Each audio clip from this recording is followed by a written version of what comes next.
Thank you for joining us. Like so many others on TV, due to the pandemic, I mostly still conduct interviews from here in my home office, but I made an exception for this show. In our troubled world in which there's so much avoidable misinformation and tragic conflict, who would ever imagine that cooperation, friendship and peace can replace it with exciting, positive solutions in medicine, science, education, technology and the environment and more. Our guest today is a world-famous, internationally acclaimed scientist, Dr. Shai Efrati of the AVIV Clinics. He will share some astonishing news right after these messages.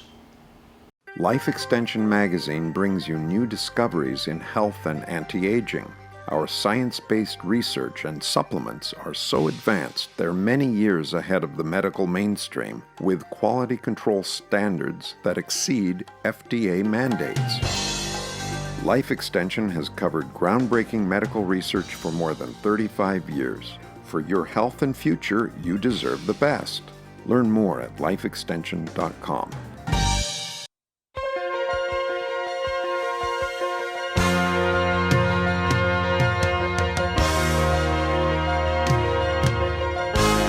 With us here is Aaron. He's going to give us a tour of the AVIV Hyperbaric facilities right here in Central Florida. Aaron, let's go. Let's walk. So right here is our vitals area. This is where clients will check into the facility. They'll take a seat in one of the chairs and we'll do blood pressure, heart rate, look at their blood oxygen values, look in their ears. This corridor, we pass the physician hallway, the nursing hallway, the cognitive hallway, and then we're just walking towards the hyperbaric suites. We come to our sub-waiting area. After clients have been checked in for vitals, they will all gather in this area, communicate, drink some coffee, have some tea. I'm actually sitting in a hyperbaric chamber right now with Aaron. Aaron, tell us more about this. Yeah, so the clients come into the hyperbaric. We close the doors and increase the pressure to 2 atmospheres, and the clients will fluctuate wearing a mask, breathing in 100% oxygen for 20 minutes. Then they'll remove the mask for 5 minutes, and then they fluctuate that 20 on, 5 off for the 2-hour session. During the hyperbaric, we have these tablets here, and our neurocognitive team develop training programs around what we've seen in each client's cognitive ability. So they're not actually watching television. What they're doing is part of the process, actually. Correct. They're not watching Netflix or listening to music the whole time. We want to actively stimulate the areas of the brain that have shown decline or have shown deficits. One of the things I like, Aaron, is actually this is very, very comfortable. I feel like I'm in a luxury airliner. This is our $250,000 state-of-the-art treadmill. Has a lot of capability. Every client will get a gait analysis, so we'll analyze how they're walking, which plays a major role into their physical therapy time. So your goal is just to match your footprint to the one up on the screen or on the treadmill.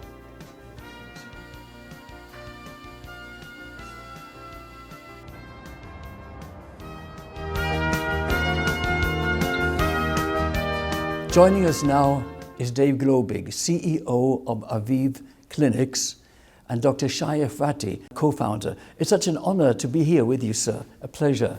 Happy that you are here. Thank you. Please tell us a little bit about AVIV. I will tell you how it was established. By the name AVIV, you know that it's what established in Tel Aviv. I'm a physician. I work in Israel, in the Shamir Center for Hyperbaric Medicine and Research. And I'm also a professor at the Tel Aviv University, the medical school and the neuroscience school. And something like 20 years ago, I have done, in one of my research, I have done a study that the goal of the study was to prove that neurons in the brain cannot regenerated. And we had the opposite results from what was expected. We have found out with appropriate stimulus in certain condition, we can actually induce the neurons that we have in the brain to proliferate, to grow, and make new ones. And since that point, you can say I'm stuck. It's growing all the time and getting bigger all the time. And we have developed a method by which we can actually regenerate, repair damaged brain tissue. It started in Israel. For that, we are using hyperbaric chamber. I know that people in the US, when they are hearing hyperbaric chamber, they have something in their mind, but this is completely different. It's actually a suite where we are generating fluctuation in the oxygen level. It's not only oxygen, it's the fluctuation. And by that, we can trigger regeneration of new neurons and new blood vessels in the brain. We started with stroke patients and then moved to patients that are suffering from traumatic brain injuries. And then we moved to what we call the frontiers of our Western society, which is the age-related cognitive decline. So the center in Israel became big. In Israel, in our center, we are treating more than 300 patients per day. And we have, unfortunately, a long waiting list. And then we decided that we need to export that to other locations. And of course, everybody that saw our study in Israel, I had been approached by many who have an amazing idea. They told me, Shai, I want to build a center like you and I need your help. I said, what do you say? This is amazing. How did you thought about it? But I thought, what is the best way to do it? And I see it as an opportunity to gather different countries, different cultures, with centers that are working in collaboration, that are changing the knowledge all the time, changing people, medical staff all the time, in order to do even more good than what we are doing only in Israel. And for that, we have established AVIV. So actually, AVIV is responsible to taking the things that we have developed in Israel and export them to the world in a collaborative fashion. Absolutely fascinating. Dave, I'd like to ask you to add to that. You're here in Florida, and you've opened this center here in a prime part of Florida. Tell us a little bit about AVIV locally in the United States. Absolutely. So our first clinic that we opened here in Central Florida, the first, we've had several that have opened, are in the process of opening, is as Shai said, dedicated to improving brain performance, cognitive performance, with a focus on the aging process. Florida, it's one of the destination retirement areas in our country. And aging means so much, and it means something different to everybody. Aging for an executive who is 52 years old is remembering last year's numbers in the midst of a board presentation at the tip of his tongue. For a young NFL athlete, it could mean the difference between a catch or an interception, making the team or being cut. For my dad, who had the opportunity to go through the program as a 69-year-old professor, it's about independence. It's about retaining control of your life, being able to work, function, see your grandchildren walk down the aisle, play soccer, and grow up. And the opportunity to come alongside individuals who want to invest into their own health, physically and cognitively, is a dream come true. Absolutely phenomenal. How did you get started in this area? By mistake, like any exciting things that happen. I always tell my PhD students that if you have a theory when you're starting the research and you find out that your theory is indeed true, then this is not innovation. Because based on the data that you had been sitting before and making this theory, there are plenty of people around the world that have the same database. So they can come to the same theory, the same conclusion, etc. However, if you had a theory based on the current available data in the world, and you have something that is totally different than what it was expected, then you should embrace it, feel fortunate that you have the privilege to fail, because now you have data that other doesn't have. And that's what happened. That's exactly what happened here. Remember, the goal was to prove that it's not working, that it's not feasible. That was the goal, to understand the mechanism why it's not feasible.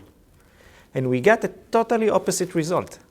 Every time something like that happened in my research group, and I'm privileged to have quite a significant research group that is working with me, you know, the PhD is frustrated. Hey, I thought that and that and that. And then I'm coming with a bottle of champagne and I'm saying, let's celebrate another failure. Because now we have something that others don't have. This is a privilege to have it. And then you tackle it and you're trying to learn what's happening, what's, et cetera, et cetera. And the main goal of everything we are doing in our research group is to make a change, to make some good. There is a whole discussion, what is considered to be making good? Right? How do you know that you are making good? My reply to that is that if somebody comes to you at the end of the process and tell you, thank you, it means that you have done good. Speaking of doing things that are good, what is fascinating is in this troubled, confused world, it's my understanding that Aviv has inflamed the imagination and extreme interest of medical professionals all over the world who come to you, and science and your medicine is uniting, actually. Exactly. That's how we can make progress in medicine. And what's happening, for example, we have this center here at the center of Florida. And the medical team over here was trained by us in Israel. And after being in Israel, trained in Israel, getting the certification in Israel, this center started to operate with a better quality with what we have in Israel, I can say. And this center now becomes the hub for educating other centers in the US. Next year, it takes time as a center like this, but a year from today, we're going to have a center, for example, in Manhattan. The people in Manhattan are going to be educated over here. We're going to have a center in London. It will be easy to educate them over here because here we are speaking English. In Israel, we are still speaking Hebrew. It's an amazing language, but not many speak it. Okay? We have a center in Dubai, for example, okay, which is exciting by itself. Okay. Why so? Share with our audience why. I'm from Israel. For so many years, they were, in addition to physical boundaries, there were also unseen boundaries between culture, between Arabs to Israel. Now, you can break these boundaries and make a bridge between people on two major elements. One of them is health and medicine, because if you are sick or somebody in your family is sick, you don't give it them. You will do whatever is needed to make them better. And the other thing is education. And today I can say that Sultan bin Sulayem from Dubai, one of the most influential guys in Dubai, came to Israel with his daughter 3 years ago. She had a problem, neurological problem. And he have figured out that we are the only one who can help her. So for that, it was before the Abraham agreements. He came to Israel. He was in Israel 3 months, full 3 months, okay? In Israel with his daughter. He by himself, of course, took the treatment to himself to improve his performance, which was dramatically improved. And during his stay in Israel for 3 months, you know what he told me? He told me, Shai, you won't believe what I thought about Israel before. You won't believe what I was being taught about Judaism. And now that I'm here, it's an amazing country, amazing people. And he is one of the most inspiring person I ever seen, I ever met, and I met a lot. And then we say we'll build this bridge. Many of the things that happening now you can imagine because we met 3 years ago. And the center in Dubai was started to be established more than 3 years ago. And we have there physician and medical team that are coming from Israel, from Lebanon, from Europe, from the US. And the most exciting thing, we have people who are coming to get the treatment from all over. From all over. Nobody gives a damn. Everybody is working together. Everybody is enjoying together. Because at the end, it's health. We want to have good brain performance, good physical performance, and that's what we need for life. And for that, we are breaking any boundaries.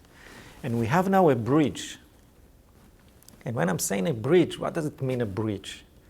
A bridge means that no matter how the water are storming below, no matter what the waves are going below, you are on a bridge. You are above it.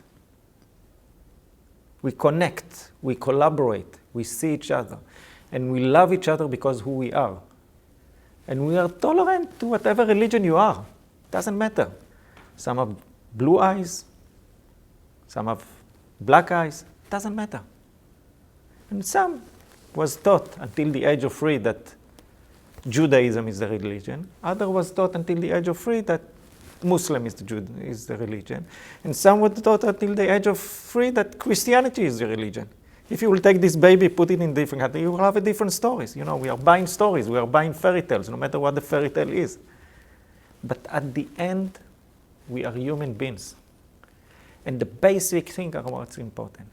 So we have decided that we can facilitate this process with AVIV. And AVIV is actually a network of centers based on the Israeli technology and the protocol and the treatment that we have established. And we are focusing on the most important thing, brain performance. A light unto the whole world. And that's what we need to do. And it started small. It's not so small anymore. It's growing all the time. And we chose this center in the US because we were looking for a place that can be a hub for education. On intention, we haven't started in New York or in LA because we needed a place that we could settle down quietly, make sure that everything is perfectly working. And now that I'm here and I see that everything is perfectly working, I grab the green line to establish additional center in the US, which is the process that's happening now. And people are coming here from all over the US. There are people that come in here from different countries, even though we have Corona, with all the limitation, which is terrible because we are disconnecting because of this Corona instead of connecting. But we're actually doing that. And we're going to have a center in Singapore. We will have a center in different countries. And we are sharing all the data, meaning every client that is going in here to the treatment, it's the same advanced MRI technology that we have in Israel. Same machine, same in Dubai. Okay? Same cognitive test, can be different languages. Same cognitive test, same physical performance. All the data is being shared. The conclusion is being shared immediately with all over.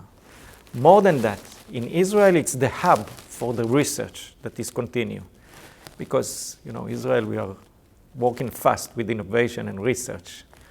And we are working an amazing research group that we have. People that are coming from physics, from maths, from biology, from neuroscience, physician, physiotherapist, neuropsychologist, all of us working together. So we are continue to do a lot of research. This is the research hub in Israel. Every time we have something new, immediately implanted it on the center. We don't have the gap between the research and its application. We have a result, it's a good result, the implication can be done immediately. And by that we are bypassing a lot of the bureaucracy that usually happen.